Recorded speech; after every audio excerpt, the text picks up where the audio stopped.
Tet McMillan is in a little bit of hot water for a video that was released yesterday where he admitted to not watching film and not watching any tape, things like that. So we're going to talk about that today. And we're going to talk about McMillan as an overall prospect, okay? Because the Saints are absolutely a wide receiver needy team. This is a wide receiver heavy draft, but not a top heavy draft. McMillan is really the only receiver right now that is being discussed with the top 10 pick. So the conversation is, do you just go with that? Or do you look to add someone later on? Do you look to add someone in the second round, third round, fourth round, whatever? So let's go ahead and watch the video, and we'll go from there. You know what? You don't watch football? At all? At all. Is it hard to watch film then if you don't like watching football? Yeah. For real? That's crazy. I don't like watching film either. I don't ever need to watch it by myself because we go over as a receiver group. All right, so first I thought he was in like an airport Chili's when I first watched this, which respect. I love airport Chili's. But obviously now he's in the Arizona cafeteria, so that calms that fear. Now on one hand, all right, I'll play devil's advocate. On one hand, I don't think this is that big of a deal that he doesn't watch film on his own. I think there's a bit of a, like, not every player understands the game like a coach or treats the game like a coach or treats the game like, not every player is analytical like that or a film junkie or whatever. That part, like that, especially for a college kid, it's like, well, he might just play ball, rely on his physical attributes. He may just get by with that, and then when he's around good coaches or he's around a solid program or whatever, he may learn how to watch film and whatnot. So I think it doesn't sound great, but that part is kind of whatever. The part that is concerning, I guess, for a team would be how much does he enjoy football? Like if you're drafting a pro or you're drafting a prospect, you do have to factor in personality traits of how much do they like the game, how much do they enjoy playing or want to play, how big is this to their life? Because if you're drafting him 9th overall, you're taking this guy, you're giving him a ton of money, you are envisioning him being your guy for the foreseeable future. Well, if football is not his top priority, or if he doesn't have a passion for it, or any of that, then you do have to factor that in. Now, there's plenty of players, like Alvin Kamara is one, who he is pretty vocal about how he just he doesn't really watch the NFL. Like, he doesn't really watch football. He's a big NASCAR guy. Like, he's a huge NASCAR guy. He kind of checks out if it's not the Saints. I know there's a lot of NBA players who do not watch the NBA, who do not watch the game and the teams, and they just kind of focus on what they are doing. I think Kawhi Leonard is one who has mentioned that outside of what he is doing, he really doesn't go home and watch games. So it is this little middle ground where it's not crazy for a pro athlete to not watch the sport, but it does bring up a question of how much you love the sport and how much you want to be there and play and how big of a part of it. Like if you're playing football and your team and all of that is your top priority and you are all in on the team and you're all in on whatever, I don't really care if you don't watch Monday Night Football. Like, that doesn't matter to me at all. I don't care if you don't know what's going on, in the off-season news and all of that. Like, but with a prospect, you do have to answer these questions. Now, McMillan also didn't do anything at the combine. He didn't run the 3-cone drill.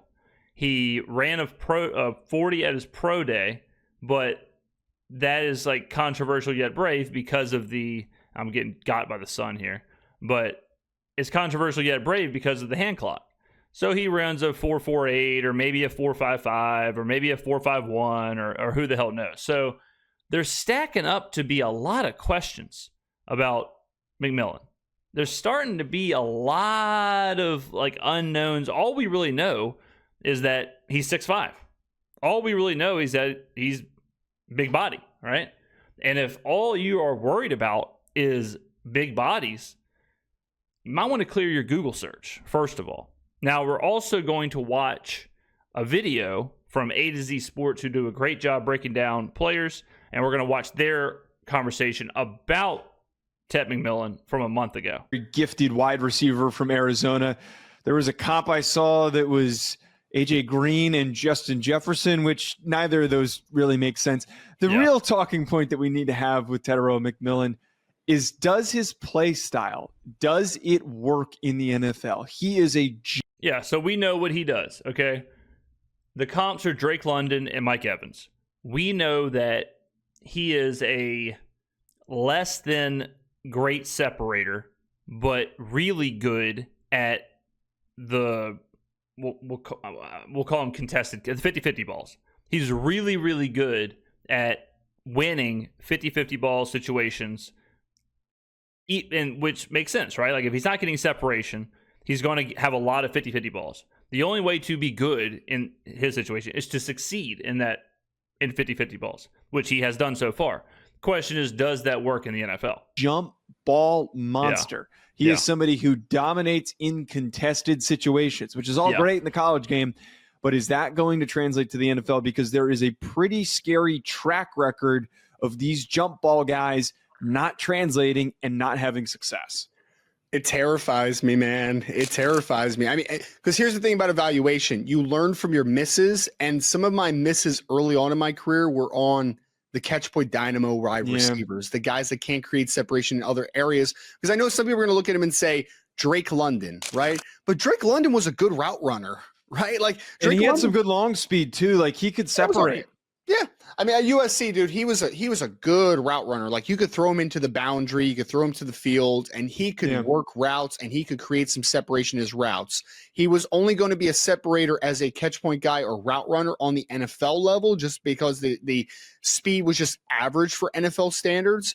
But I think that for me, like, I usually value wide receivers that can create separation in at least two different areas, right? Like, the guys that can only do it in one spot, those are the guys that tend to miss. And yeah, so a conversation that's been, and again, these guys did this a month ago, so they're not even factoring in like everything we're hearing now and everything we saw at the pro day and the combine, or didn't see at the combine or whatever. So the thing with the NFL is, like this guy said, if you really can't separate and you're really just relying on this jump ball thing, then you're not really a one. You know, you're not really this like you're not this number one wide receiver. And if you're not, are you a top 10 pick? Because that's the conversation. The conversation isn't will he be good, right? The conversation isn't like, can he succeed with his play style? The conversation is he worth that top 10 pick? You know, I think if we're talking about him at 27 or 22 or 25, like, all right, whatever. Like, you take a flyer there. But 9 for a guy with this many question marks, both on the field and now off the field, I don't know. For me, like, I look at McMillan and I'm like, I know he can win in the air. He's got great ball skills. He's got really strong hands. He can do that type of stuff. Is he a good enough athlete vertically? And is he a good enough athlete short area and as a route runner to win in those areas? I have my doubts, man. Mm-hmm. I don't think that he's going to necessarily stack dudes consistently on the outside using vertical speed. And I think that he's just a very average route runner. Like, there's some good there, but there's not enough for me to say he's a consistent separator as a route runner. So I think that he's going to be a good player for the role he plays. But I will say there's some buyer beware for me on him, Joe, as far as, like, if I'm drafting this kid in the top 15 or maybe even top 10, I would be really worried about him being a number one receiver on the next level, because I just think there's a lack of separation in areas other than separating in the air. Now, remember, someone like Cooper Kupp, like, he's a good example, and I'm not comparing these two players, but, like, if you look at Cooper Kupp's 40, it's like a 4.6. Like, it's slow when he was coming out of college. It's slower than Juwan Johnson. All right, because I looked at that comp when we were talking about, or I looked at those two players when we were talking about Cooper Kupp possibly coming to the Saints. But what separated Cooper Kupp was his ability, no pun intended, to get separation, his 3-cone drill, his agility, things like that. Like, all of that plays a factor into this. And, you know, we talk about philosophy with draft picks, and you can't just look at a highlight reel of contested catches and going up and getting the ball or whatever from McMillan against, college competition and then just go like, man, this guy's awesome. And that just be it, right? He's 6'5" and he's awesome. So, okay, well, we need a little more when it comes to drafting these players. Like, we need a little more of, okay, what are you expecting him to do in the NFL? What are you expecting him to do? And can he do it? And what level will he do it at? Does that correlate with the top 10 pick? Does that correlate with the top 15 pick? Does that correlate with the top 20 pick? That's how you have to look at draft classes and draft prospects. It can't just be, look at this highlight catch on TikTok. Oh, let me get off of Lean Beef Patty's page. Look at this highlight catch on TikTok. Oh, and he's 6'5". I've seen enough. Take him 9th overall. That just is not the answer. Right. That's where I start to get like really anxious. And I've done a number of radio spots in certain markets that really need receivers. Their teams need receivers. And the question gets asked, should he go in the top 10? Is he worthy? The Patriots is a good example. Is he worthy of going top 4? No, frankly, I would not go in that direction. I would not draft him that early. Him being a middle to back end of the first round prospect makes a lot more sense because you're not aggressively overly committing to his success. There's a chance in a world where he doesn't work out because of that lack of the ability to create separation. But there is certainly a visible ceiling. In order to unlock that ceiling of him being just a guy that always comes down with the football, is a jump ball dude in the red zone that is just stealing the ball out of the air, what does he need to be? Where does he need to be deployed in the NFL to find that success? I mean, I think he's a boundary at the NFL level, right? And he's a guy that's going to work to the short end of the field. He's a guy that's going to work in a lot of one-on-one situations. He kind of reminds me of George Pickens, like the way that Pittsburgh uses George Pickens. Like George Pickens is not, he's good, but he's not your like prototypical. Like he's very much a unique receiver where he needs to be deployed in very situational spots. And, is that worth a top 10 pick? Probably not. Is he good? Yeah. But there are differences. There are levels to what players can do and what you're expecting them to do. Because usually you roll coverage to the field because there's a lot more space to play, right? So you're going to get one-on-one with corners a lot. And that's a situation I think that is best served for him because he's a guy that can catch the football in tight quarters, can work at the catch point. He's going to have to work the back shoulder game against one-on-one coverage. The only other spot that I could see, Joe, and I think that he could be successful there potentially, is in the slots, right? As a guy that can work one-on-one in the slot, work through contact, use his big body to the middle of the field. That's the only other spot. So, I mean, boundary or slots, but I'm a little hesitant on saying that he could play both just because I just think this is a secondary option in a passing game. I don't think he's the number one receiver. So that's kind of what I'm thinking at this point too, where he's good, but it's a very like use case situation. It's not just that's our number one guy. That's our Malik Neighbors. That's our Jamar Chase. That's our Justin Jefferson. That's our, whoever, just name our Michael Thomas. Like, I don't think it's that. I think it's he's going to make some great plays. He's going to have some good spots, but is that what you want to take on a team like the Saints who have so many holes? Is that what you want to take 9th overall? Probably not. Now, would you want to take him 27th overall? Yeah, sure. No doubt. Like, this is all that stuff, is like landing spot, all of that matters. Should the Ravens take him, 20-something overall, 20, whatever, wherever they're picking? Makes sense, right? Like, okay, I could see that. But I don't know if 9th or top 10 or 4th, because the Patriots, he was mocked to the Patriots for a while.